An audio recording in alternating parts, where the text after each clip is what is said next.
მოგესალმებით კიდევ ერთხელ ძვირფასო რადიო მსმენელებო, ეთერშია გადაცემა მე და გარემო, გიბრუნდებით სოციალურ საწარმო 7 ერის დამფუძნებელთან მარი მარი ბენდელიანთან ერთად უკაცრავად. მოკლედ მარი საქართველოს ვერ ასე თქვათ იამაყებს იმით რომ ძალიან ბევრი სოციალური საწარმო აქვს გარემოს დაცვის მიმართულებით. ანუ ამ მიმართულებით ალბათ სულ 2-3 საწარმო რომელიც ამავდროულად იცავს გარემოს თორე შენი ასე თქვათ საწარმო 7 ერის არის 7 ერი არის სრულიად გარემოს დაცვის ფარგლებში და პრინციპებზე აგებული. რომ აუხსნათ ჩვენს მსმენელს რას ნიშნავს ეს 7 ერი, რატო დავარქვით და რას ვსაქმიანობთ. მოგესალმებით, მადლობა მოწვევისთვის. სამწუხაროდ ახლა დაგეთანხმა, რომ ტენდენცია კი კარგი გვაქვს პოზიტიური მწვანე სოციალური საწარმოები დღითი დღე, ანუ უფრო ხშირად არის, მაგრამ ჯერჯერობით იმდენი არ ვართ, რამდენიც უნდა ვიყოთ.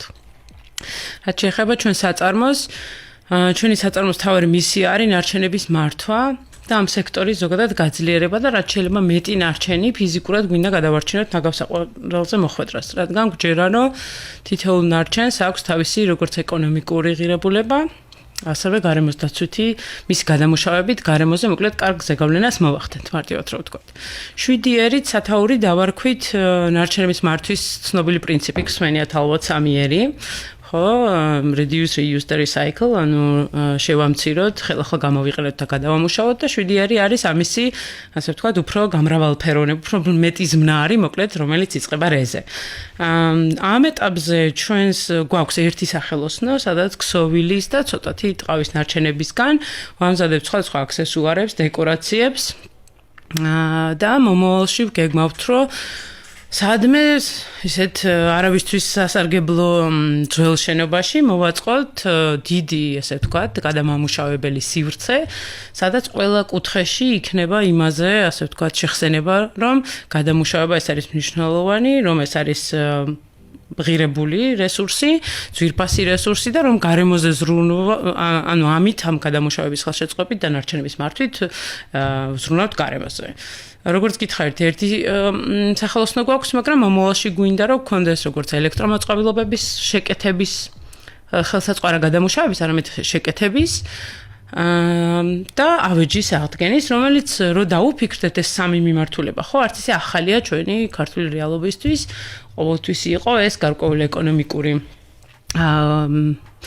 მდგომარეობა და ხელმისაწვდომობა სხვადასხვა მასე პროდუქტზე კარნახობდა ამას, რომ ჯობდა შეგვეკეთებინა ვიდრე ახალი გვეყიდა, მაგრამ მე მგონი დადგა დრო, რომ უფრო უნდა ვიფიქროთ ამ გარემოს დაცვით ეფექტზეც, იმიტომ რომ კი კარგია თუ მაქვს მეორე ტელევიზორის ყიდვის შესაძლებლობა, მაგრამ თუ ის პირველი ტელევიზორი ცოტათი არ მუშაობს, შეიძლება მე ჩავაბარო რომ მსგავს სახელოსნოში, რომლებიც ისინი შეაკეთებენ და მისცემენ ადამიანს შესაძლებლობას, რომ იყიდოს ტელევიზორი, ვისაც ნაკლები შესაძლებლობა აქვს. რაღაც დაახლოებით ამ სისტემის აწყობა გვინდა, სადაც ასევე იქნება ჩვენივე მაღაზია, რაღაც coworking სამუშაო სივრცე, თანასამუშაობის სივრცე, რეგიონში წარმოგვიდგენია ეს, ზუგდიდში ქონდა თავიდანვე და უკვე პრინციპში არ აქვს მნიშვნელობა სად იქნება, მაგრამ გვინდა რომ რაღაცა ისეთი სივრცე იყოს. თავისი რაღაც ნულოვანი ნარჩენის კაფით, ახალგაზრდებისთვის მწვანე რაღაცა იდეების, ხელშეწყობის, მწვანე ცირკულარული ეკონომიკის, ასე ვთქვათ, გაძლიერების რაღაცა ჰაბით შეიძლება წარმოვიდგინოთ და ბევრი სხვადასხვა ფუნქცია შეიძლება შეითავსოს ამ სივრცემ, გარდა იმისა, რომ ის კონკრეტულად შეუწყოს ნარჩენების მართვა. რატო დაიწყე ქსოვილი? ქსოვილით რატო დავიწყე? ძალიან მარტივი და პრაგმატული გადაწყვეტა იყო, რადგან ესეთი დიდი იდეა გვაქვს, ამ დიდი იდეას სჭირდება დიდი ინვესტიციები.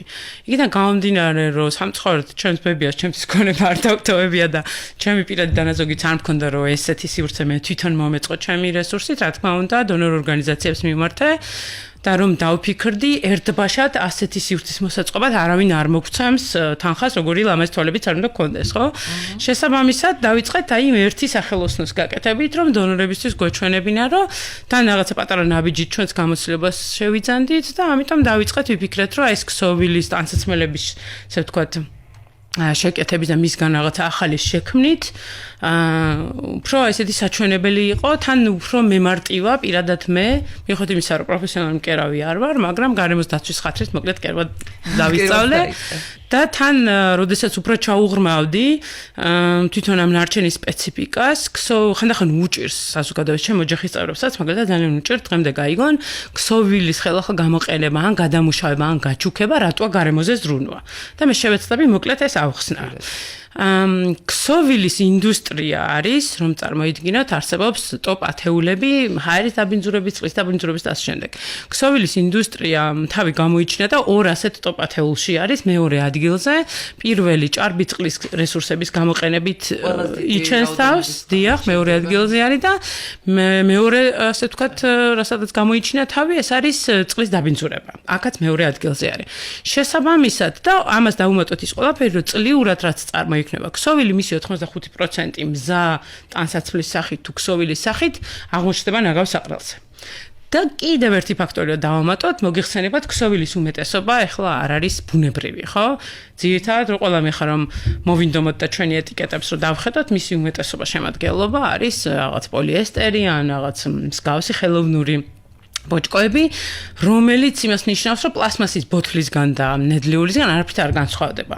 ან ნახეთ, რამდენიმე ჩამოთვალე, ანუ ერთია, რომ ქსოვილი, ან მარტივად რო ვთქვათ, ქსოვილის ერთი მაგალითად მაისურის ხელახლა გამოყენებით ან გადამუშავებით, მე დავზოგავ ის, რომ უფრო ნაკლები წყალი გამოვიყენე, უფრო შეიძლება ამ ქვეყანაში არავინ არ აწარმოებს ქსოვილს, მაგრამ სოფლიო მასშტაბით რო ვთქვათ, ანუ იზოგება წყლის რესურსი, ნაკლებად ბინძურდება წყალი, ნაგავსაყრელზე ნაკლები ნაგავი ხდება და ეს დეგრადირებადი, ასე ვთქვათ, რაც მთავარია, ეგეთი არადეგრადირებადი ნაგავი არ ხდება ნაგავსაყრელზე. აი რა ფორმები არსებობს ქსოვილის გამოყენების, უფრო მარტივად რომ გაიგოს ჩვენმა მსმენელმა. ერთია, რომ მაგალითად ჩემი გამოყენებული კაბა შეიძლება დაიჭრას და შეიკეროს ბალიში. პირობითად, ხო?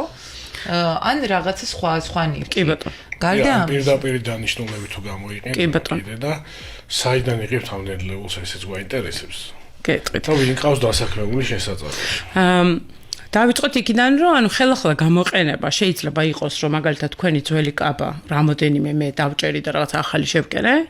ასევე ხელახლა გამოყენება არის, რომ მაგალითად თქვენი კაბა, რომელსაც ეხლა აღარ იყენებთ, ან მოგბეზრდათ, ან რაღაც დაგიპატარავდათ, ან პირიქით დიდი ან რაღაცა, აჩუქოთ ისეთ ადამიანს, ვისაც ის ჭირდება. აი მაგალითად მე ჩემი უმცროსი შვილი არის 18 წლის და მისი ნაქონი ტანსაცმელი ჩემს 2 წლის შვილს რო აცვია, ეგ არის ხელახლა გამოყენება. მართალია მე რაღაცა მოგონებისთვის შევინახე, მაგრამ პრაქტიკული დანიშნულებაც მოუძებნე, ხო? ამიტომ ვიღაცას როცა ვაჩუქებთ ამას, ესეც ხელახლა გამოყენებაა.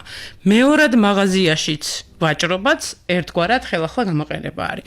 აი ძალიან ისეთია swap ივენთები, ხო? ანუ ისეთი საღამოები, სადაც შეგიძლია რომ გაცვალო შენი ძველი ტანსაცმელი, მაგალითად აღარ იცმევ, დატოვო და აიღო რაღაცა სიახლე გინდა, ხო? გვიყვარს ქართველებს განსაკუთრებით ეს გაპრანჭვა და ლამაზად და განსხვავებულად ჩაცმა, ხო? შესაბამისად, ამის გამო ხშირად იმაზე მეწყვიდლობთ, ვიდრე გვჭირდება. ანუ ადამიანის მსყიდველობითი ქცევა უკანასკნელ 20 წელიწადში იმდენად შეიცვალა, რომ 40% უფრო მეტ ტანსაცმელს ვყიდულობთ, ვიდრე ვყიდულობდით ამ საუკუნის დასაწყისში. არ მაქვს საუბარი 70-იანებზე და 80-იანებზე, როცა ხელმისაწვდომობა ტანსაცმელზე ნაკლებია.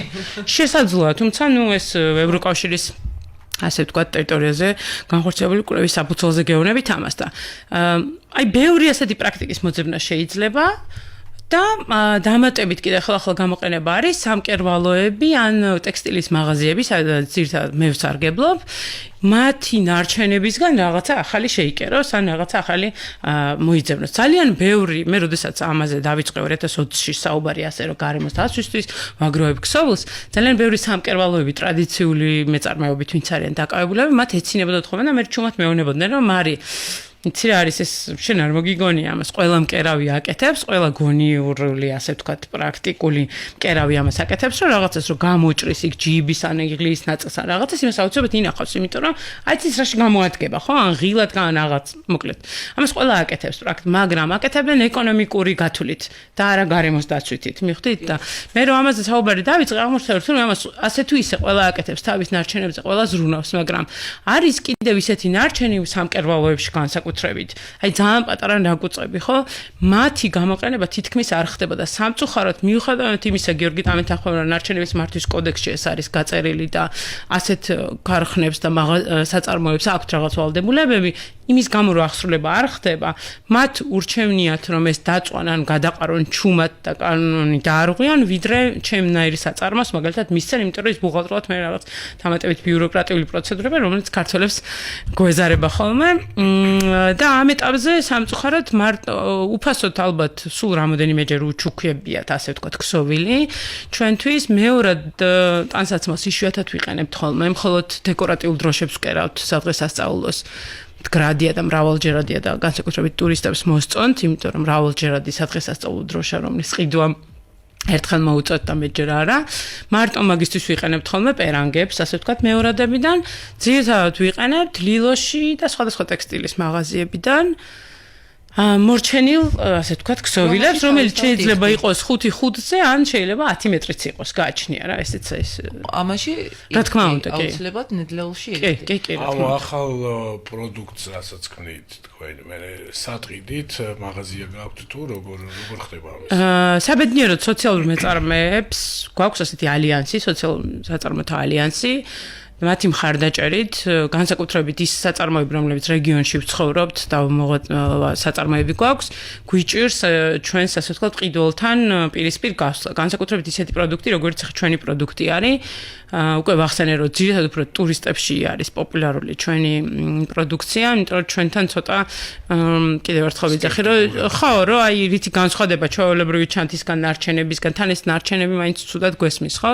ამიტომ ჩვენ მუშაობთ, ჩვენს მომხმარებელს, რა თქმა უნდა, ვეუბნებით, ვუზიარებთ ამ სტატისტიკას, ეხლა რაც მე თქვენ გაგიზიარეთ, მაგრამ სამუშაო ბევრი გვაქვს. შეკვეთები იშვიათად. ძირით აპირიქეთ. ჩვენი გაყიდვები არის ძირითადად, აი რომ წარმოიდგინოთ 70% მეტი კიდევ კორპორატიული გაყიდვები, დანარჩენი არის საცალო გაყიდვები და ამ ალიანსის მაღაზია ეს კი, რომელიც ნატო ვაჩანძის 7 ნომერში არის, ტურისტულ ადგილას არის, სხვა საწარმოებთან ერთად, საქართველოსთან მთელი საქართველოსთან დაახლოებით 350-ზე მეტი დასახელების პროდუქტი არსებობს სხვადასხვა ფასით და ძალიან საინტერესო, ასე ვთქვათ, სივრცე არის. ჩვენთვის ძალიან მნიშვნელოვანია ეს სივრცე, დონორების მხარდაჭერით გაიხსნა ეს სივრცე და ისინი მალე ჩაუშვებენ, ასე ვთქვათ, ასევე ონლაინ გაყიდვებსაც საიტზეც იქნება ჩვენი პროდუქტიაც და სხვაც. ასეთივე სივრცე ძალიან გვეხმარება იგივე კორპორატიული გაყიდვებისთვისაც, იმიტომ რომ ისინი, ასე ვთქვათ, მედიატორები არიან ჩვენსა და საერთაშორისო ორგანიზაციებს ან დიდ კორპორაციებთან და ძალიან გვეხმარებიან. ეხლა საახალწლო კატალოგს ამზადებენ, სადაც ჩვენი პროდუქციაც იქნება და ძალიან მნიშვნელოვანია ჩვენთვის, იმიტომ რომ არ ვართ ჯერ იმ ეტაპზე და მდგრადი, ასე ვთქვათ, საწარმო არ არის, გრანტებით სამწუხაროდ ბოლო პერიოდში ძალიან, ასე ვთქვათ, შეჩერებულია. რეალურად გრანტით გაიხსნა, DRC-ის გრანტით გაიხსნა და GIZ-ის მხარდაჭერით ეს საწარმო, დანადგარები დაავეჯი ვიყიდეთ, თუმცა ისე მუშაობდა ეს საწარმო კორპორატიული შეკვეთებით, რომ იგივე სახელმწიფო ფონდი ან იჯარა მოდიოდა სწორედ შეკვეთებიდან იფარებოდა.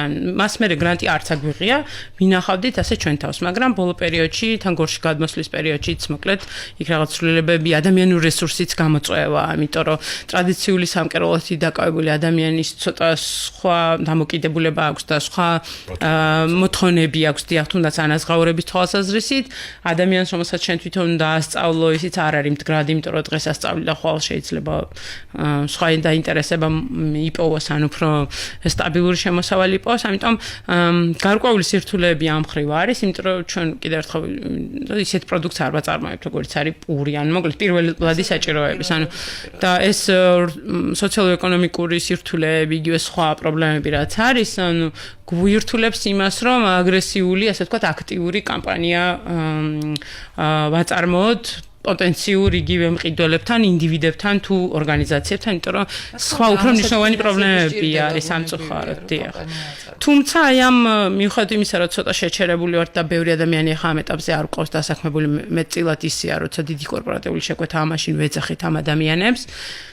ცოდნის გაზიარება არ გვეზარება, უფრო მეტად დასაქმებული ვართ იმით, რომ დავდივართ ვორქშოპებით სხვადასხვა სკოლებსა თუ საგანმანათლებლო დაწესებულებებში და ვასწავლით ვაჩვენებთ უბრალოდ სახალისო სახით რა შეიძლება რომ მაისურისგან გააკეთონ უცებ როგორ შეიძლება რომ რაღაცა შეცვალონ თუნდაც საკრებო მანქანის გარეშე როგორ შეიძლება რომ მაისურისგან თოკი მიიღონ და ამ თოკისგან კიდე რა შეიძლება რომ გააკეთონ რა თქმა უნდა ვუხსნით აი ამ სტატისტიკებს მარტივად და დასამახსოვრებელი რო იყოს რატო შეიძლება ძალიან მოსწონთ აი ხანდახან არის ხოლმე რომ ვორქშოპისთვის 2 საათი აქვს მაგალითად დამკვეთს გამოყოფილი და 2 საათზე მეთხანს რჩებიან ხოლმე და ვცდილობთ რაღაცა ისეთი მობილური რაღაცა ხელსაწყოები მოვიგონოთ ამ სიტუაციას უფრო მხიარულს რო გახდის მაგალითად ფარდაგის ქსოვით დამინტერესდით და რაღაცნაირი ისეთი ფარდაგის საქსოვი დანადგარი ნახეთ პინტერესტზე მისი მსგავსი გავაკეთებინე ჩემი მეგობარ დურგალს რომელიც ძალიან ლამაზად არ გიწევს დიდი ჩარჩოს ტარება ფარდაგის ქსოვას მოგიხსენება სულ სხვანაირი ხელსაწყოები ჭირდება და ის რაღაც პატარა დანადგარი რომელსაც მარტივად შეუძლიათ ბავშვებს აკეთონ და ჩვენი მომავალი პროდუქტიც ეს არის რომ გვინდა რომ რაღაცა ერთ ყუთში მოვაქციოთ და ვეძებთ ამისთვის რესურსს რომ თან ტრადიციული რეწვის ისეთი მივიწყებული ხელობა როგორც არის ფარდაგის ქსოვა იმის გავრცელებას და სწავლებას შეუწყოთ ხელი მარტივად და თან აი ამ ეკომ დამზოგავ რაღაცეებზე ვესაუბროთ აი ერთი პატარა ყუთით და ანუ რეალურად შენ სოციალურ საწარმოს 7 ერს მარტო ნარჩენების გადამუშავება და შემცირება და თავიდან გამოყენება კი არა აქვს მიზნად, არამედ ფაქტობრივად ცნობიერების ამაღლების კამპანია, სხვა სერვისები, რომელიც არა მარტო ცნობიერების სწავლებითაც ხარ დაკავებული გამოდის. ანუ რა თქმა უნდა, პირველი არ იყოს შენ არ დაგიწყია ამ სფეროში მოღვაწეობა და შრომა ამ სოციალური საწარმოთი და დიდი background-ი გაქვს უკან როგორც გარემოს დამცველს სხვადასხვა მიმართულებით. ანუ რეალურად მოდი კიდე რომ გავუსვათ ხაზი გარდა იმისა, რასაც აკეთებს უშუალო პირდაპირ საქმიანობა სოციალური საწარმოსი. რა შეუძლია შესთავაზოს სოციალურ საწარმოს იგივე სკოლებს, საგანმანათლებლო ორგანიზაციებს და ასე შემდეგ და ან კორპორაციებს, რომელთაც უნდათ რომ თავის ასე ვთქვათ, სოციალური პასუხისმგებლობის ფარგლებში თუნდაც თანამშრომლებთან ქონდა ამის გამოცდილებაც, რომ აი წინა საახალწლოდ განსაკუთრებით რაღაც ესეთი ვორქშოპი შეგვეთავაზებინა, მაგალითად ერთ-ერთი კომპანიის თანამშრომლებისთვის, თავის ოჯახის წევრებთან ერთად და რა შეიძლება გააკეთონ ძველი ნივთებით და ამის ხელახალი მარტო ქსოვილზე არ არის აქ საუბარი, ყველაფერი ძველი ღილით, გირჩით და ასე შემდეგ რა შეიძლება რომ გააკეთო და მე მივხვდი რომ ასეთი ვორქშოპი მე თუნდაც ძალიან მომწონს და ძალიან სიამოვნებს განსაკუთრებით ბავშვებთან და ახალგაზრდებთან მუშაობა, იმიტომ რომ გარდა იმისა, რომ საინტერესო ინფორმაციას ვაზიარებ და მე ამითი როგორც მოქალაქე და გარემოს დაცვითი ასე ვთქვათ განმანათლებლობას ვცდილობ და ფიქრობ რომ ამაში წვლილი შემოაქვს. ამის გარდა ეს ძალიან თერაპიულია. აი იმდენად სასიამოვნოა და თვითონ ამ ბავშვებსაც იმიტომ განსაკუთრებულს ვთავაზობთ იქთან რაღაც ოქროს გირჩევი კი არა გვაქვს საჩუქრებად. უბრალოდ აი ეს თერაპიული ნაწილი ხო აი ძალიან მშვენის ადამიანებს შეიძლება ყველას არ უყვარდეს, მაგრამ უმეტესწილად ძალიან სასარგებლოა ადამიანისთვის. და ამავდროულად აი ეს ტრადიციული რეწვის, აი ეს კულტურული ნაწილი რაც არის ჩვენი საქმიანობის, აი იგივე აი ეს კვილთის ორნამენტების, ხო, ესეც ძალიან ცოტა ადამიანმა იცის. საბედნიეროდ ჩვენ გაგვიმართლა ვიღაცებმა რაღაც მასტერკლასი ჩაგვიტარეს და გვასწავლეს, იგივე ვფიქრობთ, რომ აი ეს ქსოვაზე, ხო, ფარდაგის ქსოვაზე ესეც ძალიან მივიწყებული მართლა ერთეულებმა იციან და ამ დროს ჩვენთან ეს სელის ბოჭკოები და ეს აღმოჩენილია რომ ჭიათურაში ჩვენ წელს აღროცხვამდე 2000 წელს თუ რაღაც ან ძალიან ესეთი ძველი კულტურა არის და ჩვენთვის ძალიან მახასიათებელია რომელიც სამწუხაროდ დაიკარგა ნელ-ნელა და განსაკუთრებით საბჭოეთის პერიოდში იმდენად დაიკარგა რომ მარტო იქ შემორჩა სადაც მატყლის ასე ვთქვათ წარმოება არსებობს. ხო. და ამიტომ არის მნიშვნელოვანი ვფიქრობ რომ თან ეს ეკოდამზოგავია ეს ძველი პრაქტიკები ეს დღეს არ მოუგონიათ ადრეც იყო და ან გვინდა რომ აი ესეც შევითავსოთ რაღაცა მნიშვნელოვანი გავაკეთოთ. ამავდროულად ამ ვორქშოპების და რაღაცა ახალი პროდუქტების წარმოების ასე ვთქვათ გარდა ხო ჩანთებს, დეკორს, ესეთ რაღაცებს ვაწარმოებთ პატარა აქსესუარებს. ჩვენ ვფიქრობთ რომ აი ეს განსაკუთრებით აი ეს ცოტა მინელებული სიტუაცია რო იყო, მონაწილეობთ საერთაშორისო პროექტებში, რომ პარტნიორებთან ერთად გვინდა რომ ქსოვილის გადამუშავებაზე გადავიდეთ უკვე. მესმის რომ ძალიან დიდი ინვესტიციების და ძალიან დიდი ტექნიკური ცოდნისთვის ნიშნავს თავის გადადებას, მაგრამ აი ვიყენებთ აი ამ მდგომარეობას, რომ შევისწავლოთ რაც შეიძლება მეტი, ვიპოვოთ რაც შეიძლება მეტი პარტნიორი ევროკავშირის ტერიტორიაზე. ეს მოცულობითი საქმეა რეალურად. და უფრო მნიშვნელოვანი თუ განვიხილავთ გარემოს დაცვითი თვალსაზრისით, იმიტომ რომ ერთია ხელახლა გამოყენება და ამისი პოპულარიზაცია და ჩვენება ადამიანებისთვის, რომ აი ამისგან ხო ეს გუშინ მაისური იყო და დღეს აგერმე ჩანთა მაქვს, რომელსაც 200-ჯერ მაინც გამოვიყენებ და ერთჯერად პარკს არ ვიყიდი, მაგრამ მეორეა, როდესაც დიდი რაოდენობით ნარჩენს, რომელსაც ჩვენი სამკერვალოები და იცით, რომ დიდი სამკერვალოები დღე კიდევ უფრო ფართოვდება და გვაქვს და მეორადების იმპორტი განსაკუთრებით მათ აქვთ ძალიან დიდი ნარჩენი, წაგვლეკავს ეგეთი ნარჩენი, რომელიც არ არის დეგრადირებადი და ერთ დღეს რეალურად ძალიან დიდი პრობლემა იქნება და მე ჩემს ორ პარტნიორ კომპანიასთან ერთად, მოკლედ გერმანიაში ვიყავით ზაფხულში და ეხა იტალიისთვის ვემზადებით, ეკომენდოს უნდა დავესწროთ, სწორედ მაგიტომ რომ ვიპოვოთ როგორც ტექნოლოგიური გადაწყვეტები, ასე ვიპოვოთ დაინტერესებული ინვესტორები, თუნდაც ვინც დაინტერესდებიან და ჩვენთან საქართველოში ამ ასე ვთქვათ მიმართულებას ხელს შეუწყობენ. კვლევაც გექნება, შედაკვლევა, რა რაოდენობაზეა საუბარი და საერთოდ შესაბამისად რა ტიპის საწარმოზეა საუბარი. უღრმესი მადლობა მარი. გისურვებ წარმატებებს მთელი გულით. დიდი მადლობა ნამდვილად, კარგ საქმეს აკეთებ და მეც მინდა რომ წარმატება გისურვო და მინდა რომ მაგალითი იყოს სხვებისთვისაც, რომ ეს მარტო მატერიალური სიკეთეებისთვის არ ვცხოვრობთ ამ ქვეყანაზე და არის უფრო მნიშვნელოვანი საკითხები, რომელიც გვამოძრავებს ჩვენ ხო და შენ განსაკუთრებით და ამისთვის ძალიან დიდი მადლობა. მადლობა მოწვევისთვის. ეთერში იყო გადაცემა მე და გარემო, შემდეგ 4 შაბათამდე დროებით.